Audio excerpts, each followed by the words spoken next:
sinusubaybayan yung ating pag-aaral, nung nakaraang linggo po, pinag-aralan natin yung sin ng anger o yung galit na walang kontrol o yung galit na kasalanan, yung pagkamakasalanan ng galit. So, dahil ang ating focus sa ating Sunday School ay mortification ng sin o yung pagpatay, pagsupil sa kasalanan na nag-i-indwell sa isang Kristiyano. So alam po natin yan, kahit po tayo ay iniligtasan ng Panginoon, hinugasan ng kanyang banal na dugo sa kusang Kalbaryo at binago na niya, sabi kanina sa preaching, we are crucified with Him, yung ating old self, kinrucify na kasama ni Kristo, kaya dapat mamuhay tayo ayon sa kalooban ng Panginoon. So, ito yon, part ng pamumuhay natin, yung ating sanctification o yung paglakad natin, dahil tayo ay binuhay na ng Panginoon, tinawag niya na tayo, kailangan nating patayin yung nananatiling kasalanan sa atin. Kasi nga, nagkakasala pa tayo kahit tayo ay Kristiyano na dahil yung indwelling sin nandito pa sa atin. Hindi pa nare-redeem yung ating humanness. Though sabi nga, kinrucified na, wala na yung power ng sin, pero meron pa rin nag-i-indwell o nananatiling kasalanan. Hanggang sa yon ay talagang totally i-redeem ng Panginoon yung ating body sa kanyang second coming, or kung tayo man ay kuhanin ng Panginoon, at sa second coming din ng Panginoon, muli tayong bubuhayin, magkakaroon tayo ng glorified body. So, pero hanggang wala pa po yun, nanatili tayo nakikipag-battle sa kasalanan. At yun ay part ng ating holiness o yung sanctification o yung paglakad sa Espiritu. At sabi natin, kailangan nating i-cultivate o i-practice yung opposite na biyaya o yung kabaligtarang biyaya o yung opposite grace ng kasalanan na ating pinapatay. So dahil ang pinapatay nating kasalanan ay yung anger, kailangan nating aralin yung opposite grace ng anger, which is patience. So, yan po.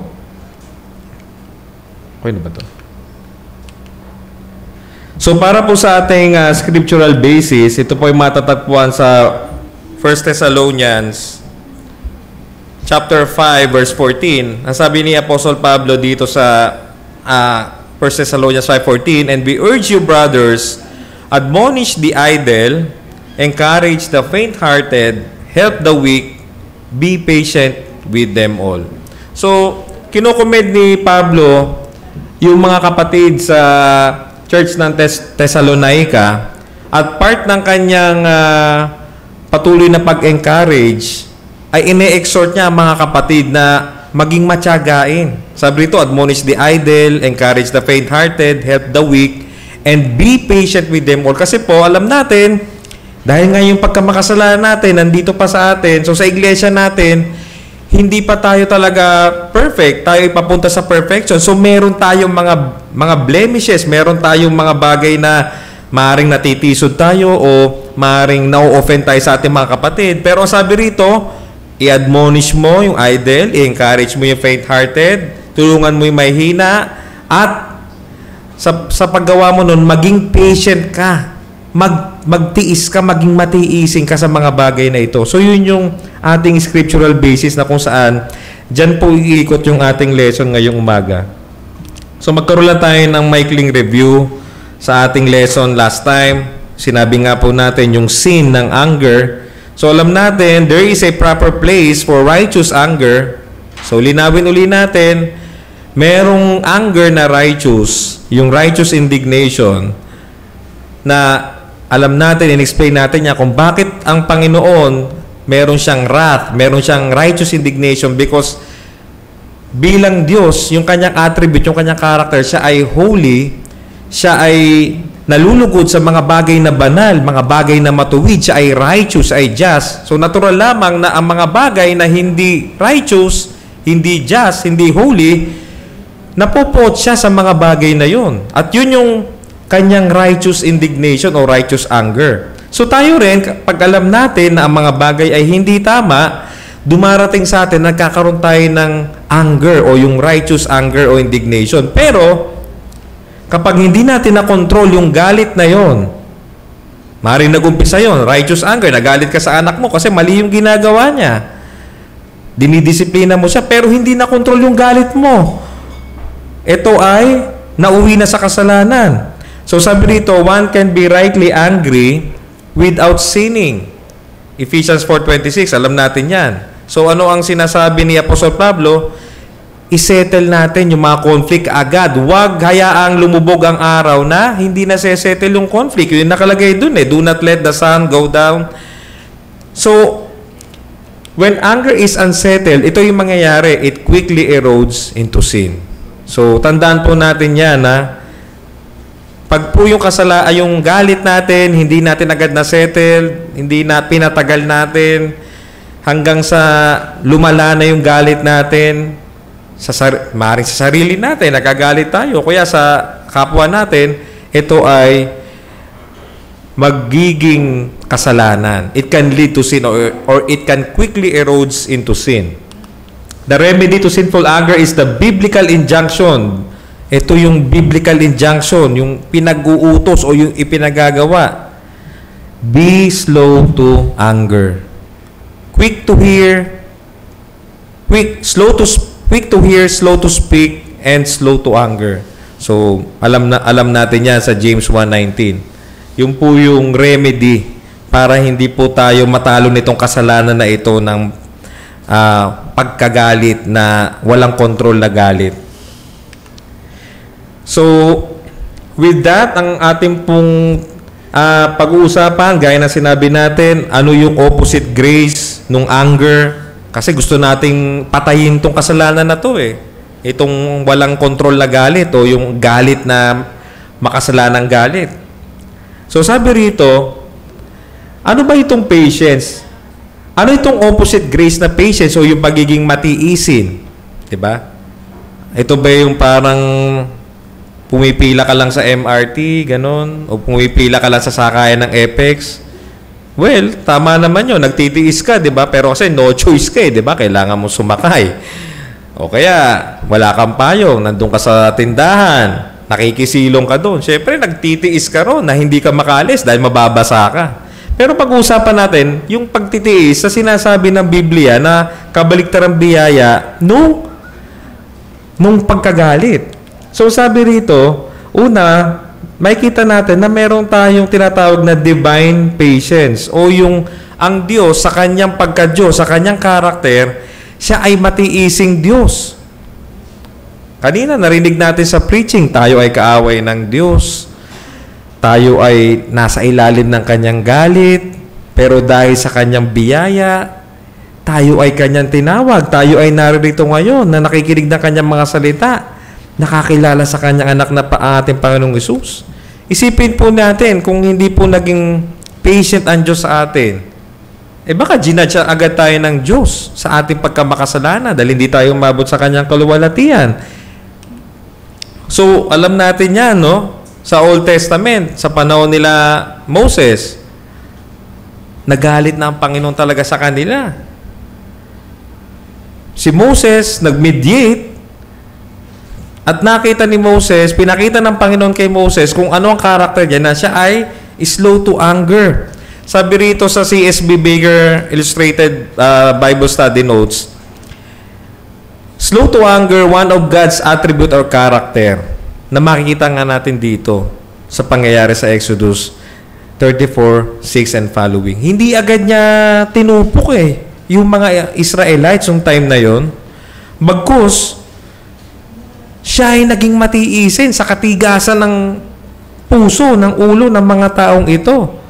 Nakita nila yung kamanghamanghang ginawa ng Diyos nung sila pinalaya sa Ehipto, yung kapangyarihan ng Diyos, nahati yung dagat.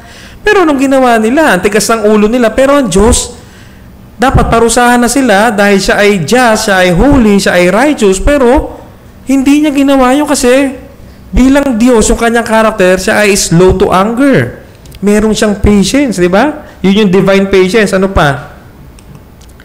God relents from visiting punishment. So, alam natin to kung nabasa natin yung book ni Jonah, na inutusan ng Panginoon si Jonah na mag-preach sa mga taga-Nineveh, para sila ay mag-repent at hindi sila mag-perish.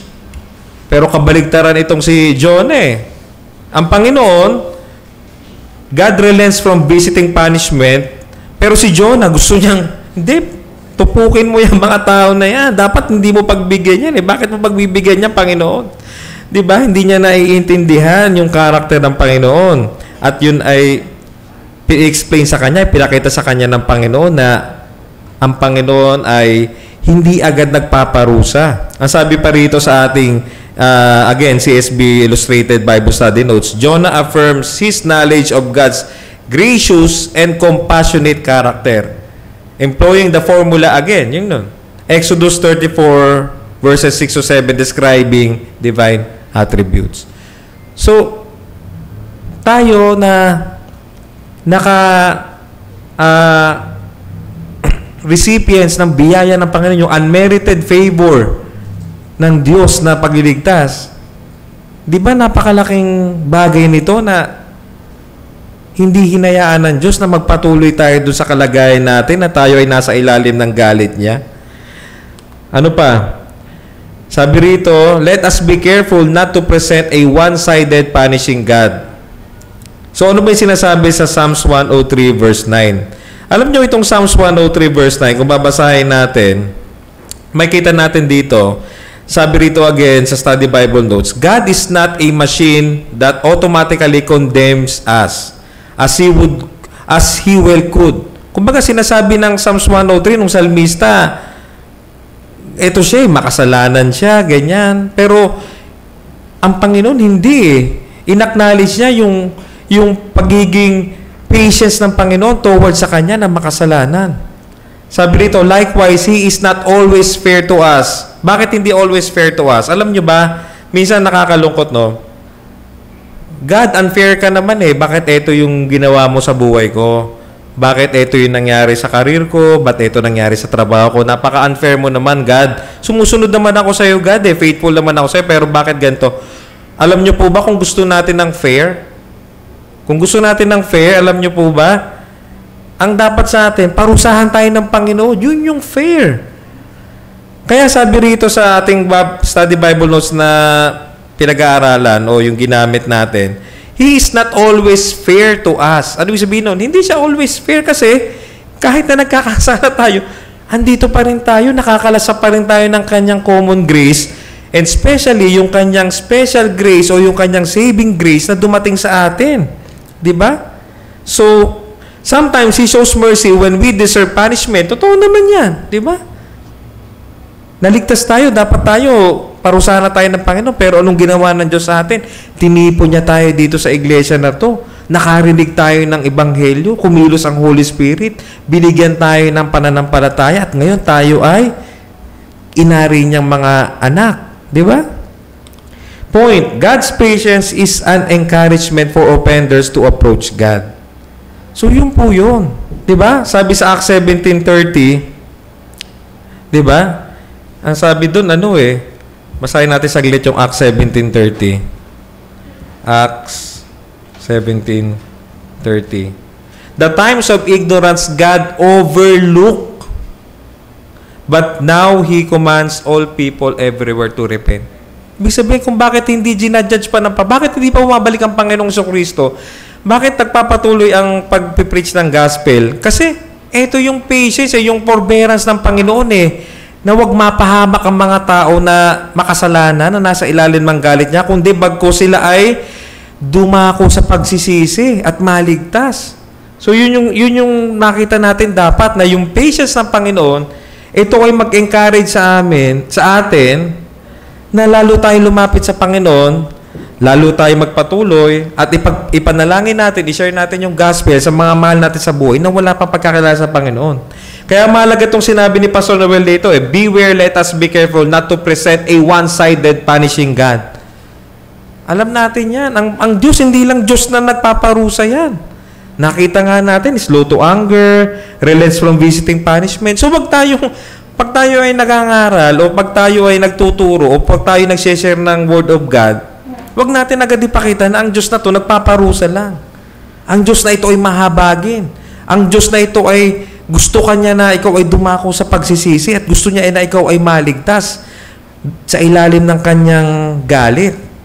So, yun po yung gusto nating i-explain o ipaliwanag dito sa una nating point dito sa understanding patience, yung divine patience na part ng character o attribute ng Panginoon. The next, we have the Christian patience. So sabi rito, is a grace that Christians must cultivate. Siyempre, wala tayo nito. Dahil tayo ay, again, mga makasalanan tayo, na naligtas lamang sa biyaya ng Panginoon, naturally, wala tayong Christian patience. Pero dahil sa ginawa nga ng Panginoon sa atin na pagliligtas, binigay niya na tayo nito, kailangan natin itong paglinangin o i-cultivate. Diba? It is patterned after Christ. So yung Christian patience, hindi lang ito yung nagtitiis ka dyan sa upuan ngayon, nakikinig ka ngayon sa Sunday school, na sana mas masarap, na nagbumol ka, ganyan, o kaya nakahiga ka sa bahay. Pero, it is patterned after Christ. Ano sabi ni John MacArthur sa kanyang commentary dito sa Matthew 12:19-20? Alam niyo po ba yung smoldering wick? Sabi rito, a smoldering wick was also useless for giving light. So, bakit ginamit ng Panginoong Jesucristo itong analogy, itong smoldering wick, na hindi niya ito papatayin? Kasi ito sinabi ni MacArthur, this represent people who are deemed useless by the world. Ito yung mga tao na sa kanilang pagsunod kay Kristo, dahil sila ay nakita nila yung kanilang spiritual bankruptcy, nakita nila yung kanilang nagkaroon sila ng humility, yung true humility before God, at sila hindi na nabubuhay pa sa kanilang sarili. Ang tingin ngayon ng mundo sa kanila, mga useless sila. Kasi against the world na sila yung kanilang pamumuhay eh. Pero ang sabi rito, Christ's work was to restore and rekindle such people, not to break them. This speaks of His tender compassion toward the lowliest of the lost. He came not to gather the strong for a revolution, but to show mercy to the weak. Kaya sabi rito ni Pastor Noel, tender to the weak. So kung tayo, nakita natin sarili natin, grabe yung pagkamakasalanan sa atin, inihango tayo ng Panginoon doon sa matinding pagkasadlak natin sa burak o sa putik ng kasalanan, ito dapat yung tumanim sa atin na yung pattern kung paano ang Panginoon naging matiisin sa atin, gayon din dapat yung i-cultivate natin na Christian patience. Ano pa? It is a fruit of the Holy Spirit. Again, malinaw po yan. Galatians 5:22 and following.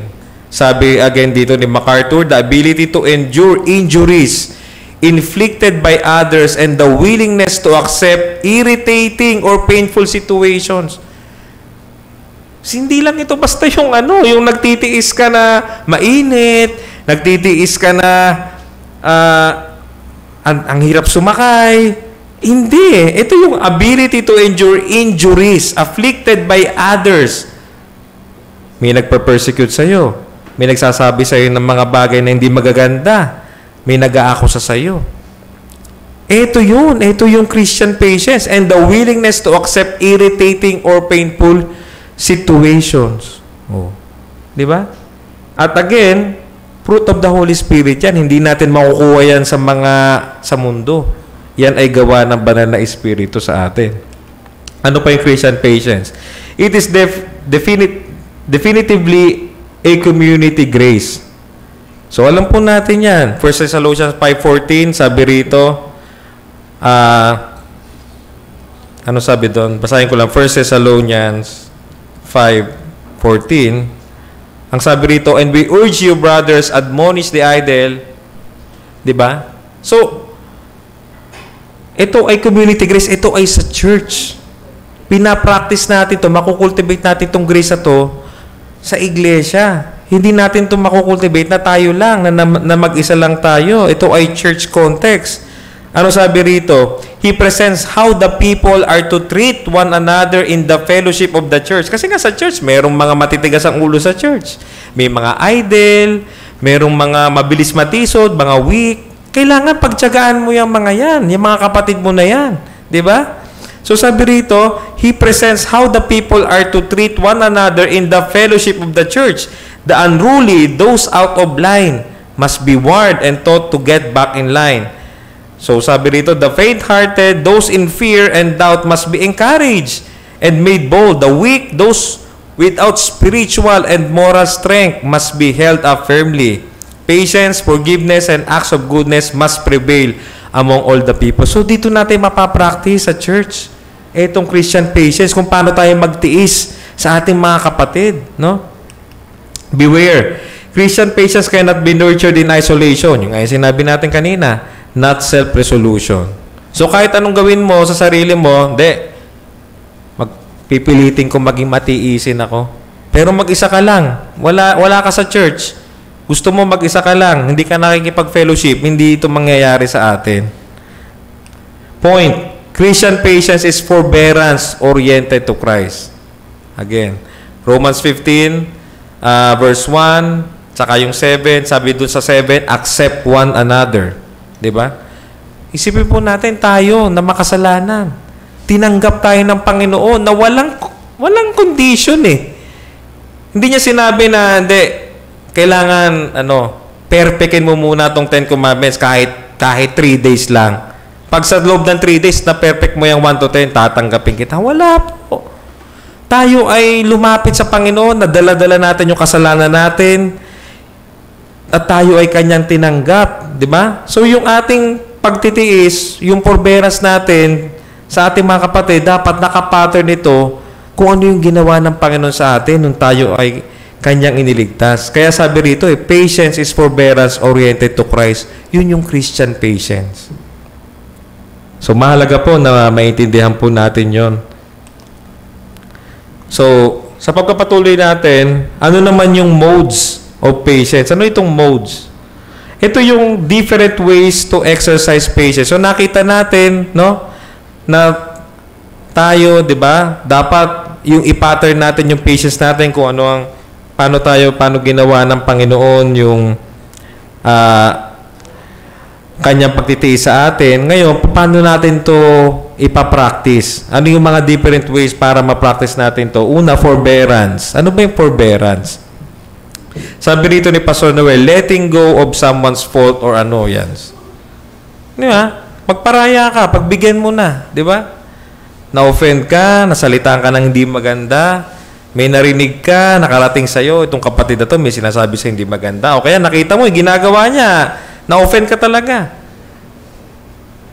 Forbearance, letting go of someone's fault or annoyance. Again, sabi rito sa Hendrickson commentary, Colossians 3:13, bearing with one another. Alam niyo po yung ginamit na word doon sa bearing with one another. Ito yung talagang inaano mo, itinatanggap mo yung nagpapalubag loob ka nagpaparaya ka Sabi rito, the Colossians are urged to bear with one another in love.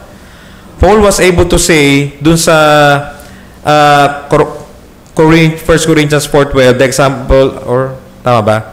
The example of Job comes to mind dun sa James 5:11. So ito yung ikaw ay letting go of someone's fault or pinagbibigyan mo na, nagpapahinuhod ka. Diba? O humihingi, nagpaparaya ka, nagpapalubag loob ka.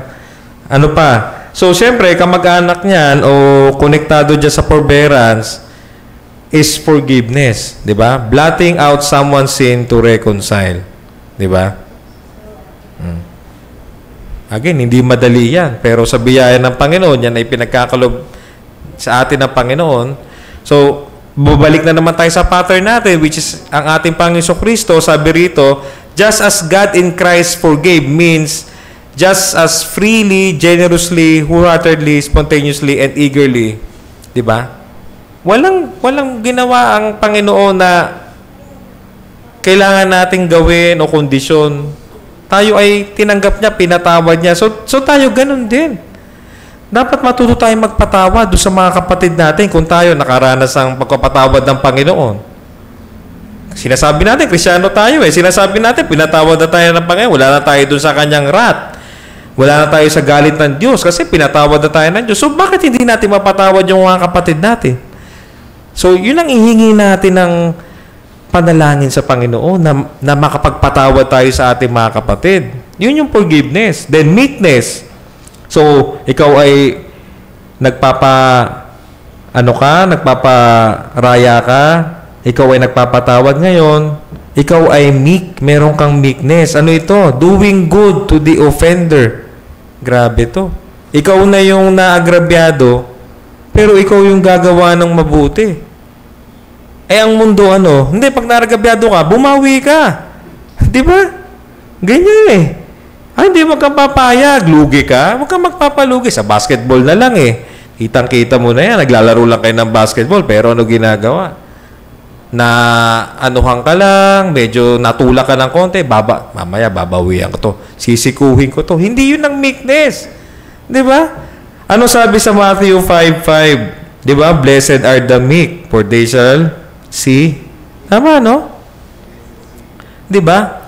Sabi rito again, Hendrickson Kistemaker, it describes the person who is not resentful. So, yung pala yung meek. Di ba? Yung pala yung pagiging meek, yung hindi ka gumagante. Hindi ka resentful. He bears no grudge. Sabi, hirap nito Far from mulling over injuries received, he finds refuge in the Lord and commits his way entirely to Him. All the more does he do this because he has died to all self-righteousness. He knows that he cannot claim any merit before God. Since God's favor means everything to him, he has learned to take joyfully the plundering of his possessions. Pero hindi ko naman sinabi na magpanakaw kayo, Hindi po yun yung tinuturo ng salita ng Diyos. Tinuruan tayo ng Panginoon na ingatan natin yung mga ari-arian natin, yung bahay natin, ikandado natin, ilak natin. Hindi naman po tayo walking in faith blindly, no? Ay, kahit hindi ko ilak yung gate ko, hindi ako nanakawan kasi God is the protector of our house. Totoo naman po yan. Pero, pag hindi po natin nilak ang bahay natin, pwede po tayong pasukin na magdanakaw. Hindi po yun yung ibig sabihin nito. Ang ibig sabihin nito, pagka inaargabyado tayo, huwag nating gantihan. Huwag tayong maging resentful.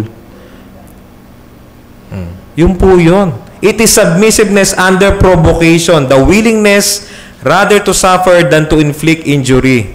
The meek person leaves everything in the hand of Him who loves and cares, which is ang ating Panginoon yun.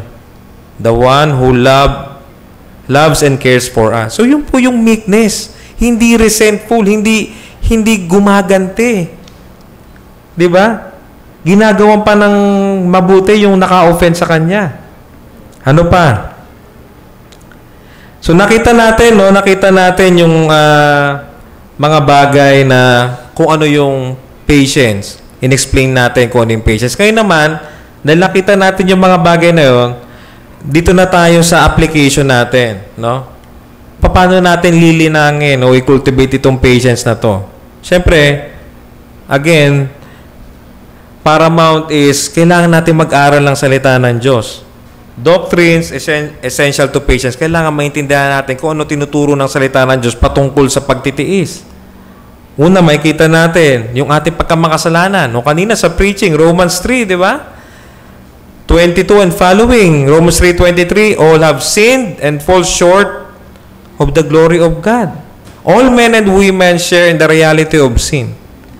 Again, paulit-ulit po natin yan naririnig sa pulpito na to na pinangangaral na lahat po tayo ay makasalanan at hindi tayo umabot sa kaluwalhatian ng Panginoon dahil sa ating pagkamakasalanan. Ngunit salamat sa Panginoon sa kanyang biyaya tayo ay naligtas. So, hindi natin tayo magkakaroon ng Christian patience o hindi natin makukultivate kung hindi natin babalikan itong doktrina na ito na tayo ay makasalanan. At tayo nga ay nagkakasala pa din eh. Pero ang Panginoon, nandun yung kanyang forbearance, nandun yung kanyang forgiveness. So tayo, i-practice din natin yun. Dahil, nagkasala yung kapatid mo sa iyo. Di ba? Ikaw nga, nagkakasala ka sa Panginoon. Pag humingi ka ng tawad, pinapatawad ka ng Panginoon eh. So bakit pag humingi ng tawad sa yung kapatid mo, ba't di mo siya mapatawad? So dapat, patawarin mo yung kapatid mo kung humingi na ng tawad sa yung kapatid mo. Kasi alam mo, makasalanan pa rin siya di ba? Human sinfulness. So we have all sinned against God, deserving His judgment. Alam natin yan. We all sin against one another, requiring mutual patience. So yun po, no? Hindi lang ito sa church, kahit sa family nyo, di ba? Yung anak nyo, yung asawa nyo, nagkasala sa inyo. Pagtiisan po natin, pagtsagaan natin. Ano pa? So, gospel forgiveness. So, alam natin, having received forgiveness, we must be forgiving. So, yan yung sinabi na natin. No? Ano pa?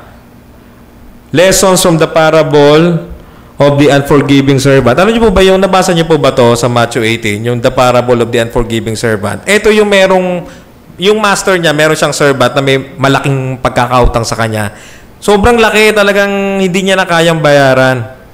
Pero ang ginawa ng master, binura lahat nung nung utang niya. Sige, wala ka ng utang. Binura ni utang niya. Kaya lang siya, meron siyang mga kasama, siguro, hindi ko alam kung mas mataas ba siya sa mga servant. May mga ibang servant sa kanya na may mga utang sa kanya. Anong ginawa na itong unforgiving servant? Hindi niya pinatawad tong mga ibang servant na may utang sa kanya. Siningil niya isa-isa, hindi niya pinatawad. So, sa madalit sabi, yung ginawa ng master sa kanya na pagkalaki-laki ng utang niya, na binuray utang niya, samantalang yung mga ibang servant na maliit lang yung pagkakautang sa kanya, hindi niya pinatawad yung mga may pagkakautang sa kanya dito sa parable of the unforgiving servant. So, ano ibig sabihin nun? Nakita natin yung sarili natin, gaano kalaki yung kasalanan natin sa harapan ng Panginoon nung tayo ay wala pa sa kanyang, yung sa realm of grace, wala pa tayo doon. So, pinatawad niya tayo. Binura niya lahat ng kasalanan natin. So, ang sinasabi sa atin, bakit tayo hindi natin mapatawad yung mga kapatid natin na may pagkakasala sa atin? So, dapat, yun yung sinasabi dito, makita natin kung gaano kalaki yung utang natin sa Diyos, na yun ay kanyang binura, yun yung maging motivation sa atin para patawarin natin yung ating mga kapatid. Kasi walang yun. Kung ikukumpara natin yung ginagawa natin nung ginagawa ng kapatid sa atin, na kasalanan sa atin, hindi napakaliit nun, parang tuldok lang yun kumpara doon sa kasalanan na meron tayo na pinatawad ng Panginoon nung tayo ay kanyang iniligtas. Petition of the Lord's Prayer, alam natin, di ba? Forgive us our debts, di ba? O forgive us our sins as we forgive those who sins against us, di ba? Anong sabi diyan? Ang sabi rito sa Hendrickson commentary, the prayer for forgiveness implies that the supplicant recognizes that there is no other method by which his debt can be wiped out. Alam natin yan. Walang tanging bagay na makakabura ng pagkakautang natin na kasalanan natin sa Panginoon kundi yung biyaya lamang ng Panginoon. It is therefore a plea for grace. Faith and one of its manifestations, namely the disposition to forgive, are conditions that must be met and exercised if salvation and its component pardon are to be received. Sabi nga yung preaching kanina, Kristiyano ka na ikaw ay binago na. Yung iyong old self has been already crucified with Christ. Ngayon, lumakad ka na. And part ng paglakad mo, dapat ikaw ay nagpapatawad. So, paano natin masasabi na tayo ay totoo talaga yung ating pagkakristyano? Meron tayong ganitong heart na tayo ay merong forgiving heart. Diba? Siyempre, iba-iba naman yung level natin dyan. May mga iba sa atin, maaaring nag-i-struggle pagdating dyan, pero patuloy tayong tinutulungan ng Panginoon sa mga struggles natin sa pagkapatawad. Ano pa? Final judgment. Diba? Alam natin na lahat po tayo ay haharap sa Panginoon. Ngayon nga lang, ang pagkakaiba, yung mga Kristiyano, yung mga tinubos ng Panginoon, yung mga tunay na mananampalataya, pagharap nila sa Panginoon, sila ay tatanggap ng, sinabi kanina ni Pastor Joey yun, tatanggap ng reward. Hindi na tayo i-condemn kasi ano sabi sa Romans 8:1, there is therefore no condemnation to those who are in Christ Jesus. So pagharap mo sa Panginoon, sa final judgment, doon sa great white throne, ikaw ay tatanggap ng reward. So ito yung motivation kung bakit ka nagpa-practice ng Christian patience, dahil haharap ka sa Panginoon na nagligtas sa iyo para ikaw ay tumanggap ng reward. Pero yung wala sa Panginoon, yung hiwalay kay Kristo hanggang ngayon, na nagpapatuloy sa kasalanan, siyempre pagharap dun sa final judgment, dun sa great white throne, sila ay tatanggap ng parusa. Yun yung difference. So lahat po ng tao, wag po tayo magkamali dyan. Believers, unbeliever, haharap yan sa huling paghuhukom o yung final judgment. Ang pagkakaiba lang, ang mga Kristiyano, pagharap, tatanggap ng reward, pero ang mga hindi nanampalataya, nagpatuloy sa pagkamakasalanan, ay tatanggap ng parusa o yung judgment. Di ba? So, unrequited offenses will have their reckoning by God. So, alam natin yan. Isa sa motivation sa atin, bakit natin kailangan gantihan yung tao na yan? O yung kung sino man yan na gumawa sa atin ng di maganda? Kasi alam natin, may final judgment. Sisingilin siya ng Panginoon dyan. Ipagkatiwala natin sa Panginoon yan. Di ba? Ano pa? This is a truth that restrains vindictiveness and vengeance. O, di ba? Romans 12:19. Never avenge yourself. Sabi ni Apostle Paul sa Romans 12:19. So, ito yung motivation sa atin para ma-practice natin yung patience. May final judgment. Di ba? Huwag nating gantihan yung kapatid natin. Pagtiyagaan natin niya, pagtiisan natin yung ginagawa sa atin na masama. Kasi, alam natin, tiyak na yung itinakdang reckoning ng Panginoon sa final judgment, tiyak yan. Walang ano yan. Walang lusot dyan. Walang makakalusot dyan. Lahat haharap sa Panginoon. So, ito yung motivation. Huwag kang gaganti kasi alam mo, ang Panginoon, sisingilin ng Panginoon yan pagdating ng huling paghuhukom. Ano pa? Warning against anger. So, una nakita natin ano yung mga doktrina, di ba?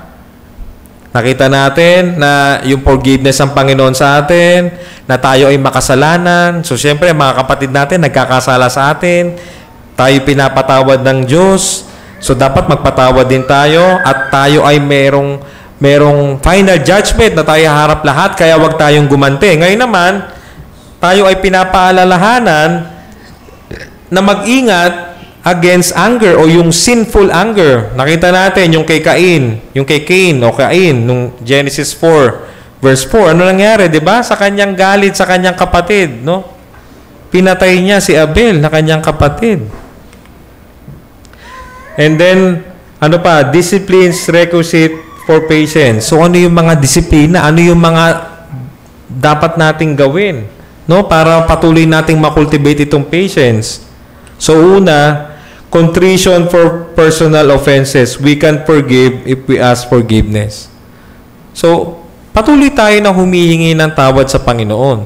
Patuloy natin nakikita siyempre sa harapan ng Panginoon yung ating mga shortcomings, yung ating mga sin. Diba? So, kung hindi tayo nagre-repent sa mga kasalanan natin, imposible para sa atin na mapatawad din natin yung mga kapatid natin na nagkakasala sa atin. Kasi meron tayong tinatagong kasalanan eh. Hindi natin pinagsisisihan sa Panginoon yan. Ano mang klaseng kasalanan niya? Yung inggit, yung sama ng loob, yung anger, o kung ano man na ginagawa natin na kasalanan, kung hindi natin ihingi ng tawad sa Panginoon, kapag kami gumawa sa atin ng kasalanan, hindi rin natin mapapatawad yung mga tao na yun. Kasi nga, ikaw, may kabigatan ka eh. So, syempre, pagka nagkasala sa kapatid mo, galit ka kagad. Ang gusto mo kagad, gumanti sa kanya. Magagalit ka kagad sa kanya. So, kailangan marunong tayong mag-repent sa ating mga kasalanan para ma-practice natin ito. Magkaroon tayo ng disiplina for patience. Ano pa? So, ngayon nga, sabi natin, an unforgiving disposition betrays lack of gratitude for forgiveness. Di ba? So, ay biglang sabihin nito, kunyari, nag-pray ka na, humingi ka na ng tawad sa Panginoon, di ba? Pero hindi ka naman nagpapatawad sa kapatid mo na naka-offend sa'yo. Maaaring hindi lang sa church. Again, sabi natin, sa family, sa kaibigan, sa trabaho, binibetray mo yung lack of gratitude. Ibig sabihin, binabaliwala mo yung paghingi mo ng tawad sa Panginoon at saka yung pagpapasalamat mo na alam mo na ikaw sa tuwing lalapit ka sa Panginoon dahil ang Panginoong Jesucristo nagme-mediate na between the Father and you, na tuwing lumalapit ka, alam mo, patatawarin ka ng Ama, ikaw ay pinakikinggan ng Ama dahil sa kanyang anak na nagligtas sa iyo. Ano pa? Daily confession of sin prepares for reconciliatory attitude to offenders. So kung tayo ay laging nagsisisi ng ating mga kasalanan sa tuwing tayo ay lumalapit sa Panginoon, sinasanay nito yung ating attitude na magkaroon tayo ng puso na nagpapatawad sa ating mga kapatid o sa ating kapwa. So, ganito po kahalaga yon, yung patuloy na paghingi natin ng tawad sa Panginoon. Ano pa? Mental control of emotion. So, deliberate thoughts restrain emotional outburst. Siyempre, alam natin yan, di ba? Yung galit. Pag hindi natin na-control yung isipan natin, yun na. Hindi na natin makokontrol yung galit natin. So, kailangan natin ng deliberate thoughts. Kailangan nating, pag sinabing deliberate, sinasadya mo eh. Kailangan mo talagang gawin ito. Itong mga thoughts na to, na nag-restrain ng emotional outburst. Ano itong mga ito? Right thoughts for the relation. Diba? Family. Sa anak mo. Diba? May ginawang pagkakasala yung anak mo sa'yo. Nagkasala yung anak. Hindi sumunod sa'yo. Diba? Ipapractice mo ngayon yung patience mo sa kanya, yung forbearance mo sa kanya, tuturuan mo siya. Siyempre, didiscipline mo siya, di ba? Pwedeng maaaring paluin mo rin siya dahil talaga kailangan siyang paluin o pagsabihan. Pero, kailangan mo ng right thoughts na hindi magano yung galit mo. Ito, lagi akong sasapol dito sa bagay na ito dahil minsan nawawala po tayo na out of control pagdating sa mga bata, no? Brethren, yan, sa church. Unbeliever, kasama natin sa trabaho. Alam natin, unbeliever yan. Ano ba expect natin sa unbeliever? Siyempre, nasa ilalim sila ng power ng sin, ng kanilang pagkamakasalanan. So, kung ikaw ay na-offend nila, ginagawang kanila na hindi maganda, ano ang right thought mo doon? So, alam mo, unbeliever siya. Alam mo, kailangan niya ng Ebanghelyo ng Panginoon para sa'yo maligtas. Alam mo na sa sarili niya wala siyang magagawa. So, huwag mo siyang gagantihan. Ang kailangan mong gawin sa kanya, pakitaan mo siya pa ng maganda, mahalin mo siya, at i-share mo yung gospel sa kanya. So, yun yung right thoughts for the relation na sinasabi dyan. Ano pa? Right thoughts for the situation. So, kanina nakita natin, no, relationship natin ngayon sa sitwasyon, sa church. Diba? Hindi naman lahat ng sitwasyon sa church laging positive. May mga sitwasyon sa church na hindi maganda, hindi kaya-aya, na na-offend ka. Sa opisina, lalo na. May mga ka-opisina ka, iba yung ginagawa, nandadaya, o anuman, o naninira sa'yo. O yung fun activity, yun na lang, kanina, example natin, basketball. Di ba? Nasula ka, nasiko ka. Gagantihan mo ba yon? Ano yung right thoughts? Doon sa sitwasyon na nandun ka, gaganti ka ba? Kailangan mong kontrolin sa tulong ng Panginoon yung emotional outburst mo sa mga sitwasyon na yan. May narinig ka sa opisina, siniraan ka. So, paano ka mag-iisip? Paano mo kukontrol ngayon yung isip mo? Na hindi ka babawi, hindi ka gaganti. So, yan yun. Right thoughts for the situation. Ano pa? Right thoughts from Scripture. Ito yung pinakamahalaga kasi yung unang dalawa na yan, yung right thoughts for the relation, right thoughts for the situation, kung hindi tayo magkakaroon ng right thoughts from the Scripture, mahihirapan tayo na magkaroon tayo ng ganyang right thoughts. Diba? Ano yan? Doctrines. Itong doctrines na to, hindi lang ito basta nababasa lang natin na totoo. Pinamumuhay mo to, itong mga doktrina na to. Itong mga verses na to, na binagbubulay-bulay mo. Pag dumarating itong mga situation na to, itong mga verses na to na nababasa mo sa Bible, ito yung nag-aano sa utak mo na kung ano yung dapat mong attitude, ano yung dapat mong disposition dito sa mga bagay na ito. Diba? Yan yung right thoughts from the Scripture. And then sa panghuli ng ating lesson ngayong umaga, yung ating challenge. So sabi rito ni Pastor Noel, challenge, we rarely regret having been patient. We often regret our angry outburst. Tama nga naman, di ba? Mas madalas na lagi nating pinagsisisihan yung nagagalit tayo, pero hindi tayo nagsisisi na naging impatient tayo eh. Di ba? Hindi natin masyadong binibigyan ng pansin to na nagiging impatient na pala tayo. Hindi tayo makapagpatawad. Hindi tayo makapagparaya. Hindi tayo makapagbigay sa iba na umargabyado sa atin, na pagbigyan natin siya, hayaan natin na kung naargabyado tayo, huwag tayong bumawi. So, ang challenge sa atin, dapat, i-cultivate natin itong patient. No? Ito yung challenge sa atin. Hingin natin sa Panginoon, sa biyaya niya, na pagkalooban niya tayo ng fruit ng Spirit, kasama to itong patience, na ito ay ma-practice natin at ito ay magkaroon tayo nito. So yun lamang po. Meron po bang gusto mag-question or maglinaw?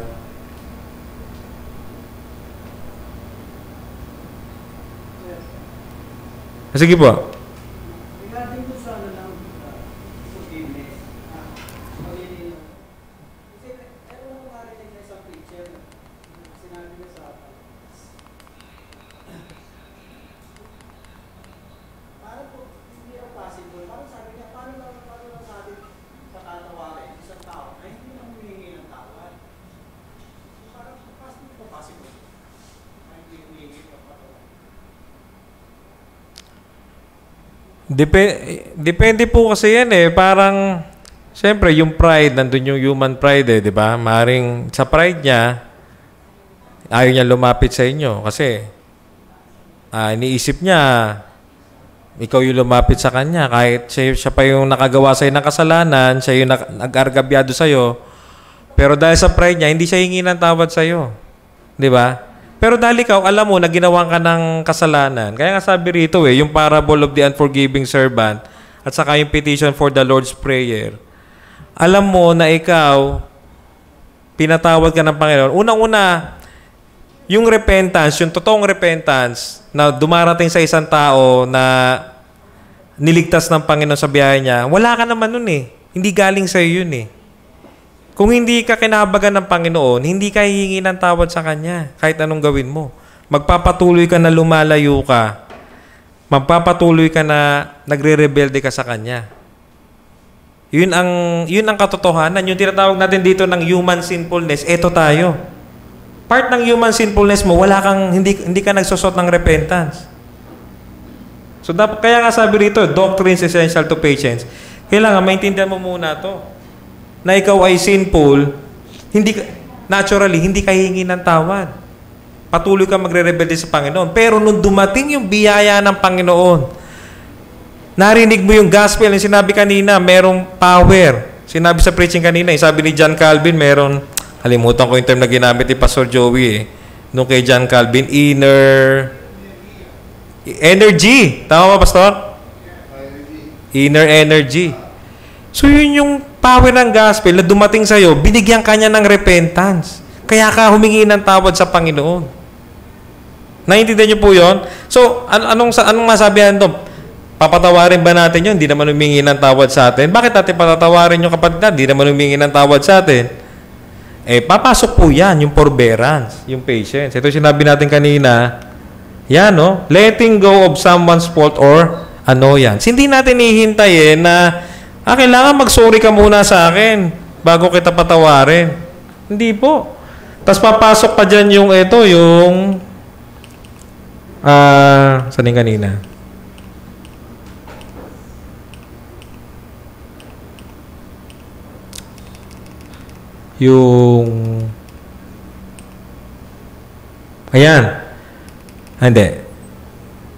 Ayan.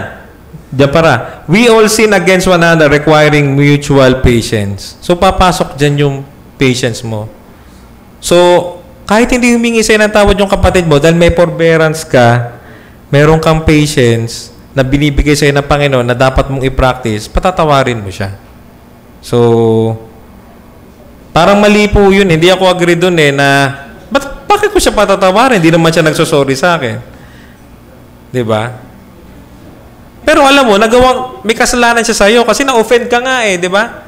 So, hindi mo kailangan na lumapit siya sa'yo para mag-sorry siya, para patawarin mo siya. The fact na alam mo na na-offend ka niya, it requires for you to forgive yung tao na yun na naka-offend sa'yo, di ba? So, sige, Kuya Mark.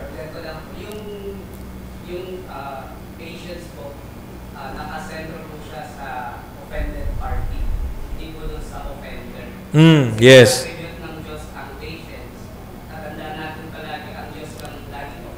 Yes. Sa relationship na meron tayo, we are the offender and God is the offended. So, sa atin din, bilang Christian, tayo yung offended party and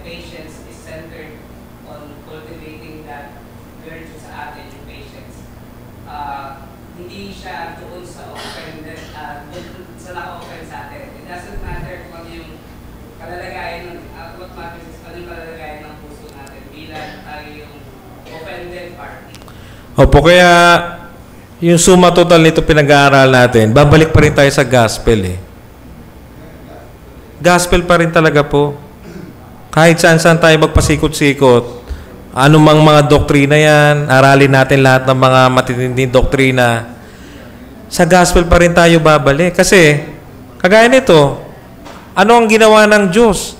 Imbis na tayo parusahan, imbis na tayo ay tupukin na niya, hindi niya ginawa yun. Yung kanyang anak, na nagkusang loob na gawin yung kanyang kalooban dahil sa kanilang pag-ibig sa ating makasalanan. Binigay niya yung buhay niya sa atin. At dahil doon sa ginawa ng anak na pagbabayad sa cross, pinatawad tayo, tinanggap tayo ng Panginoon, nagtiyaga ang Diyos sa atin, nagtiis ang Diyos sa atin. So sa gospel pa rin tayo babalik para magkaroon tayo ng patience.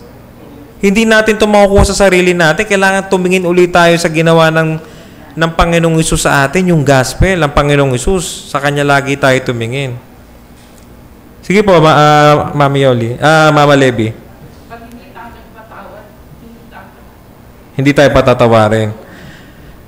Tama naman po yan, di ba? Yung sinabi rito sa yung yan, itong lessons from the parable of the unforgiving servant eh. Kasi basahin nga natin saglit ito.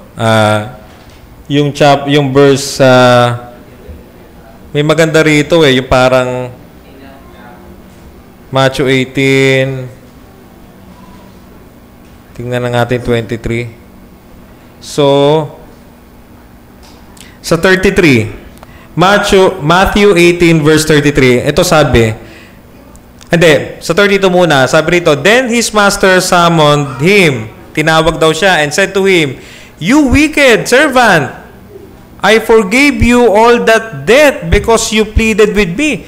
Oh, pinagbigyan ko lahat ng utang mo kasi nagmakaawa ka sa akin. Binura ko lahat ng utang mo, pinatawad kita dyan. And should not you have had mercy on your fellow servant as I had mercy on you? Hindi ba dapat kaawaan mo din yung mga fellow servant mo na may pagkakautang sa'yo? Yung utang nga nila, pag kinumpara mo sa utang mo sa akin, parang tuldok lang eh. Samantalang ikaw, ang laki-laki ng utang mo sa akin, hindi mo kayang bayaran niya ng buong buhay, pinatawad kita. Etong mga fellow servant mo, ang liit lang ng utang sa'yo kumpara sa utang mo sa akin, hindi mo kayang patawarin. Ano sabi? And in anger, his master delivered him to the jailers until he should pay all his debt. So yung sinasabi ni Mami Levi na hindi tayo patatawarin kapag hindi tayo nagpatawad. So, again, di ba, alam natin ang Panginoon sa salvation, siya ay sovereign, siya ang nagligtas sa atin, wala tayong inambag kahit anuman sa ating kaligtasan, pero meron tayong responsibility. Merong human responsibility na ibinigay ang Diyos na lumakad tayo ayon sa Kanyang kalooban dahil tayo ay Kanyang inilagay na doon sa realm ng grace na dapat lumakad ka doon sa grace. So, siyempre, hindi ang Panginoon na magiging patient para sa iyo. Hindi ang Panginoon na magpa-practice ng meekness, ng love, ng joy, ng peace. Ikaw yan. Ikaw ang gagawa niyan. Pero binibigyan ka na ng Panginoon ng power para magawa mo. Ngayon, bakit ka hindi patatawarin dahil hindi ka nagpapatawad? Kasi, firstly, wala pa yung biyaya ng kaligtasan sa iyo kasi hindi ka nga nagpapatawad eh. Hindi ka pa talaga truly na-save. Or pwede naman, na-save ka, yung indwelling sin mo nandun, yung iyong galit, na hindi mo, pinapatay mo pa, andun ka sa point na ikaw ay nakikipag-struggle sa sin ng anger, medyo natatalo ka. Possible yun. So, wag agad tayo mag-judge. Ay, si kapatid, hindi ako mapatawad, hindi na to Christian. Wag po agad ganon, hindi mabilis mag-judge. Iba-iba po ang level ng sanctification ng bawat isa. Depende sa biyaya ng Diyos na ipinagkakalob sa bawat isa pagdating sa sanctification. Pero, isa yun sa mga mark. So, dapat maging question sa yun, Lord, bakit hindi ko mapatawad yung kapatid ko? Eh baka mamaya kailangan mong ipacheck yung heart mo sa Panginoon. Kaya nga sabi, di ba? Ano yung sinabi ni Peter to confirm your calling and election, di ba? Be diligent, di ba? Tama yung term, no? Be diligent to, saan nga natin sandali yun? Be diligent.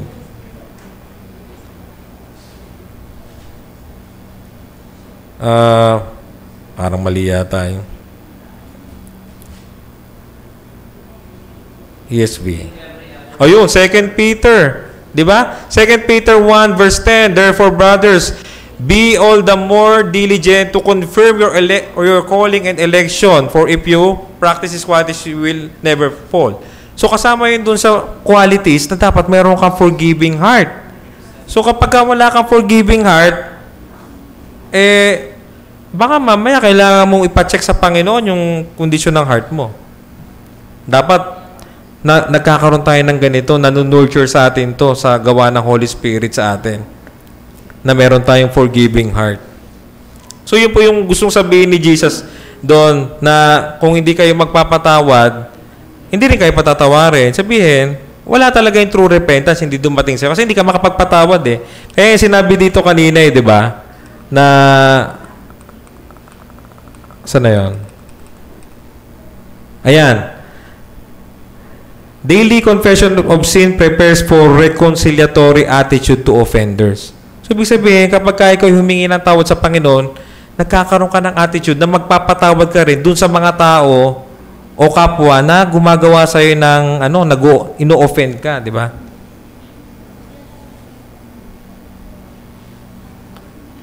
Sige po, may last question na lang kasi 1 p.m. na po. Sige po, ma'am.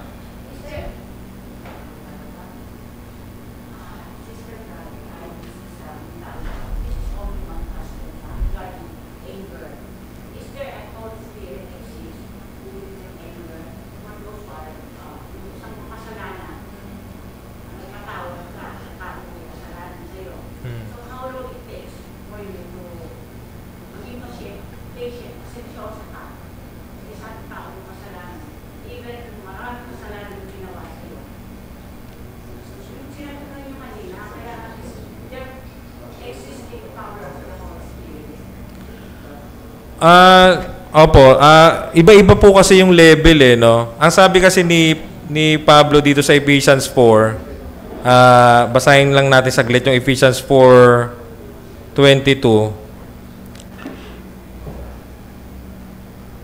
Tama ba ako? Be angry.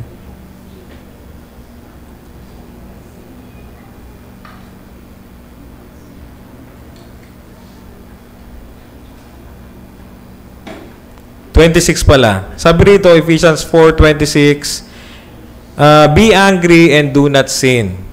Do not let the sun go down on your anger and give no opportunity to the devil. So, yung po kasing galit, hindi agad kasalanan kapag nagalit tayo. Kasi kunyari, nagda-drive, di ba?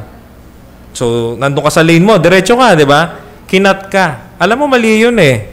Kasi dapat hindi siya nangangat, di ba? Kasi unang-una, mali. Pangalawa, magkukos ng accident, di ba? Nagalit ka ngayon doon sa kumat sa'yo. Pero sabi rito, be angry but do not sin. Ba't sinabi do not sin? Kailan papasok yung sin? Papasok yung sin kapag hindi mo na na-control yung galit mo. Ngayon yung sinabi nyo, ang tanong nyo, gaano katagal bago... But that person is full of denial. Okay, full of denial. You will not accept his sin.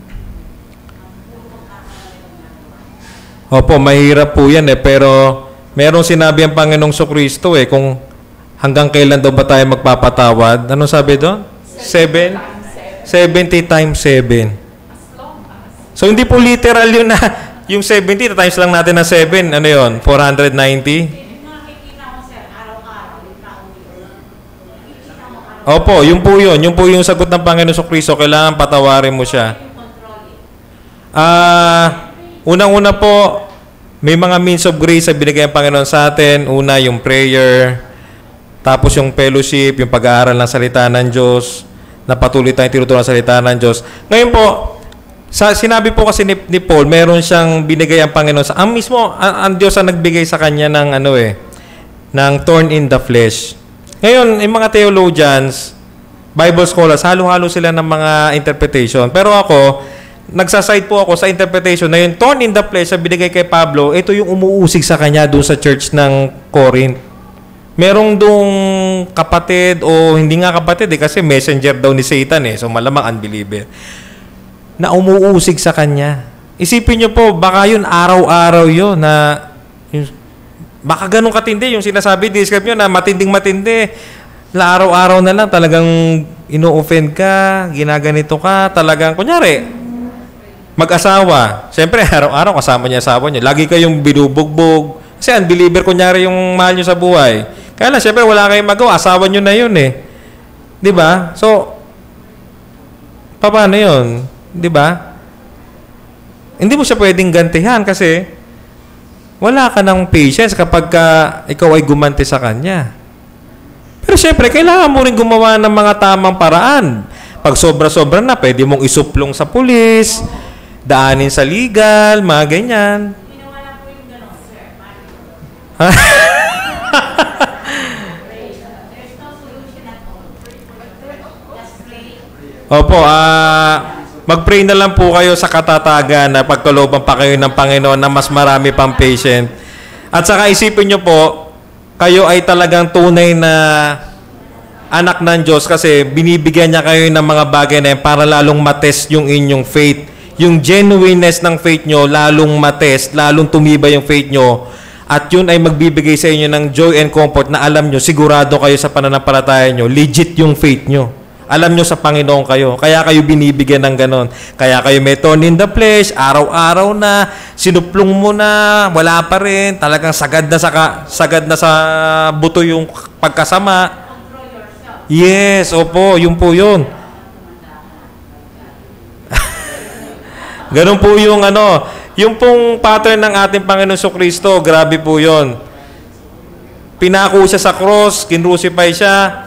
Pwede sa isang gano'n niya, tupok lahat ng mga nandun ng mga Roman, mga centurion ba yan, o sino man na nagpako sa kanya, yung Roman crucifixion. Kung gugustuhin niya, wala siyang kasalanan. Isang gano'n lang niya, ubus lahat yun pero hindi niya ginawa yun Grabe yun. Kung nakita natin yung biyaya ng Diyos sa atin na tayo, pagkasama-sama natin, inoffend natin yung holy, righteous, just God, pero wala siyang ni-require sa atin na kahit anuman para tanggapin niya tayo, it is all because of all of His grace. Yun po yung magmo-motivate sa atin para habang nabubuhay tayo, patuloy na patawarin natin itong mga tao na to na patuloy na gumagawa sa atin ng... Mahirap po yun, madali lang sabihin, pero pag nandun ka sitwasyon na yun, totoo po yan, mahirap po yan. Hindi ko po binabaliwala yan na ganun kadali. Pero wala pong imposible sa Panginoon. Biyaya ng Panginoon, hindi po yan nalilimitahan. Kaya po na tayong isustain ng Panginoon po dyan. Sige po, last na po kasi nagta-time out na po si Pastor Joey. We are commanded to pray and study the Word of God. Always run to His words and pray unceasingly. So yun po. At wag po kayo mag-alala pag magjo-join kayo sa ating lunch fellowship, pwede pa po tayo magkwento at pwede pa kayo magtanong. Sige po, tayo po ay manalangin na, mag-close up po tayo sa prayer. Ama naming Diyos na banal, na makapangyarihan sa lahat, tunay nga po Panginoon na napakasarap po na mag-aaral ng inyong mga salita. Salamat po Ama sa inyong mga biyaya, sa mga katotohanan na aming natutunan patungkol sa usapin ng patience at sa galit, Panginoon, sa anger na makasalanang galit. Nawa, Panginoon, tulungan niyo ang bawat isa na makultivate namin ang biyaya, Panginoon, ng pagiging matiisin. Makapagpatawad kami sa mga kapatid o sa mga tao na nasa paligid namin na naka-offend sa amin at patuloy na makita namin yung aming kakapusan sa inyong harapan, yung aming pagiging spiritually bankrupt na lalo kaming humingi ng grace sa inyo at humingi ng tawad sa mga bagay na kami ay nadadapa sa kasalanan. Nawatulungan niyo ang bawat isa, Panginoon, sa mga bagay na ito. Purihin po kayo, Ama, at gayon din po ang aming kakainin ng mga pagkain ngayong lunch. Salamat po sa mga biyaya ninyo. Dalangin po namin na i-bless niyo po ang mga pagkain na ito. At salamat po sa mga kapatid namin na nag-prepare, nagluto ng mga pagkain na ito. Bless niyo po ang kanilang buhay. Purihin kayo, Ama. Ito po ang aming samot dalangin sa pangalan ng aming Panginoon Jesus. Amen.